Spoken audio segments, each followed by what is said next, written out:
রাত পোহালেই 4 কেন্দ্রে উপনির্বাচন। রায়গঞ্জ, রানাঘাট দক্ষিণ, বাগদা ও মানিকতলায় কাল ভোট গ্রহণ। ভোটের নিরাপত্তায় কেন্দ্রীয় বাহিনীর সংখ্যা বৃদ্ধি করা হয়েছে।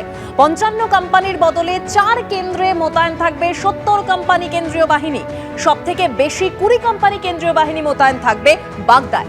রায়গঞ্জে 16 কোম্পানি, রানাঘাট দক্ষিণে 19 কোম্পানি এবং মানিকতলায় 15 কোম্পানি কেন্দ্রীয় বাহিনী মোতায়েন থাকবে। 4 কেন্দ্রের 1097টি বুথেই থাকবে কেন্দ্রীয় বাহিনী। সবথেকে বেশি স্পর্শকাতর বুথ রানাঘাট দক্ষিণে।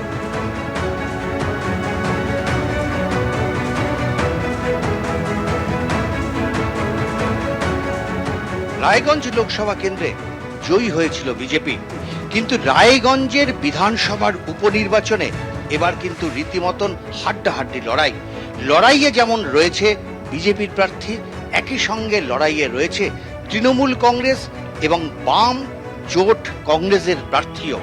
সব মিলে উপনির্বাচনে কেউ কিন্তু 1 ইঞ্চি জমিও ছাড়তে নারাজ। ফলে একদিকে প্রচারের সময় যেমন নির্বাচনের রীতিমতন ঝড় উঠেছে গোটা রায়গঞ্জ জুড়ে, ভোটের প্রস্তুতিও কিন্তু একদম শেষ পর্যায়ে। আগামীকাল সকাল থেকে শুরু হবে ভোট গ্রহণ পর্ব।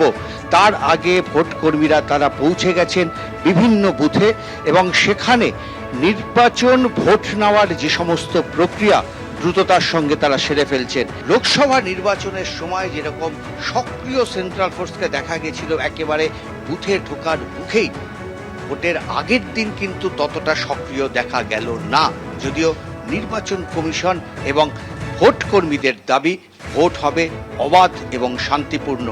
কতটা নির্বিঘ্নে উপনির্বাচন করতে পারে নির্বাচন কমিশন, এটা কিন্তু এখন তাদের কাছে অন্যতম বড় চ্যালেঞ্জ। ক্যামেরায় দীপ্তেন্দু সিংহের সঙ্গে উজ্জ্বল মুখোপাধ্যায়, এবিপি আনন্দ, রায়গঞ্জ। ডোমজুড়ে সোনার দোকানে ডাকাতির ঘটনায় মহিলা সহ 4 জনকে গ্রেপ্তার করা হয়েছে। বিহারের এসটিএফকে সঙ্গে নিয়ে হাওড়া সিটি পুলিশের তরফে অভিযান হয়, বেগুসরাই সহ বিভিন্ন জায়গায় অভিযান হয়, তল্লাশি হয়। সেই তল্লাশি অভিযানে 4 জনকে গ্রেপ্তার করেছে পুলিশ। বিহারের এসটিএফকে সঙ্গে নিয়ে হাওড়া পুলিশ অভিযান চালায়। সমস্তিপুর, বেগুসরাই সহ একাধিক জায়গায় তল্লাশি চালিয়ে এদেরকে গ্রেপ্তার করা হয়। আমাদের সঙ্গে এই মুহূর্তে রয়েছে আমাদের প্রতিনিধি পার্থপ্রতিম ঘোষ। পার্থপ্রতিম, যে 4 জনকে গ্রেপ্তার করেছে পুলিশ, তাদের বিরুদ্ধে কি অভিযোগ? দেখো, তুমি জানো যে গত মাসে ডোমজুড়ে সোনার দোকানে ডাকাতি এবং ডাকাত দলেরা ডাকাতির সঙ্গে সঙ্গে দোকানের মধ্যে গুলি পর্যন্ত চালায়, এমন একটা অভিযোগ সামনে আসে। এবং এই ঘটনার প্রায় 1 মাস ধরে হাওড়া সিটি পুলিশের টিম তারা বিহারের উদ্দেশ্যে রওনা দেয় এবং হাওড়া সিটি পুলিশের যে ডিপার্টমেন্টে থাকা ইন্সপেক্টর সুদীপ্ত পানিগ্রাহী, ওনার নেতৃত্বে একটা বাহিনী তারা বিভিন্ন জায়গায় বিহারে তল্লাশি অভিযান সেটা কিন্তু করে। এর আগে একজন গ্রেপ্তার করা হয়েছিল রবীন্দ্র সাহানি, এবং তাকে গ্রেপ্তার করার পর তার কাছ থেকে পাওয়া একাধিক যে তথ্য, সেই তথ্য ভিত্তি করে আরো 4 জনকে গ্রেপ্তার করা হয়েছে। এবং পুলিশ যেটা জানাচ্ছে সেটা হচ্ছে যে গ্যাং ডোমজুড়ে ডাকাতি করেছিল সবাইকে গ্রেপ্তার করা গেছে।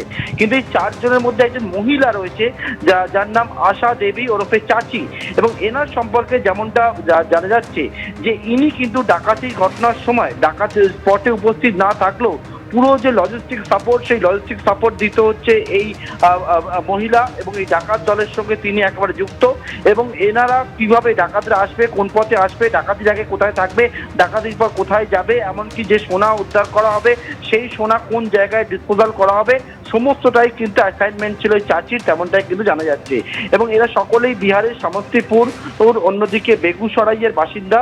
তোমাকে বলবো, বেগুসরাই, সারসা, সমস্তিপুর এই সমস্ত জায়গায় তল্লাশি অভিযান চালিয়ে মোট 4 জনকে এবং এর আগে একজনকে মোট 5 জনকে গ্রেপ্তার করা হয়েছে।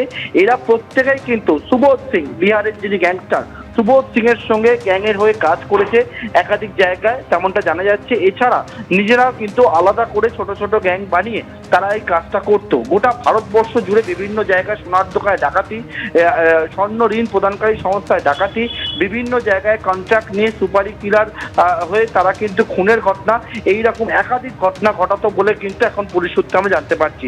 পুরো গ্যাংটাকে এই মুহূর্তে গ্রেপ্তার করা সম্ভব হয়েছে। বিহার এসটিএফকে সঙ্গে নিয়ে হাওড়া সিটি পুলিশ তাদেরকে ট্রানজিট রিমান্ডে পরবর্তীকালে কলকাতায় নিয়ে আসবে। এবং এই যে গ্যাংটা গ্রেপ্তার হয়েছে তাদেরকে জিজ্ঞাসাবাদ ইতিমধ্যে জানতে পেরেছে হাওড়ার বিহারের একটি দোকানের নাম উঠে এসেছে সোনার দোকান। সেই সোনার দোকানও আজকে বিকালে তল্লাশি চালানো হয়েছে সেই সোনার দোকানের মালিক পলাতক রয়েছে বলে জানতে পারছি। সেখানে এই যে সোনা যেটা ডোমজুট থেকে ডাকাতি করা হয়েছিল, সেই সোনা কিন্তু সেখানে গলানো হয়েছে এবং সেখানে ডিসপোজাল করা হয়েছে বলে পুলিশ সূত্রে জানতে পারছি।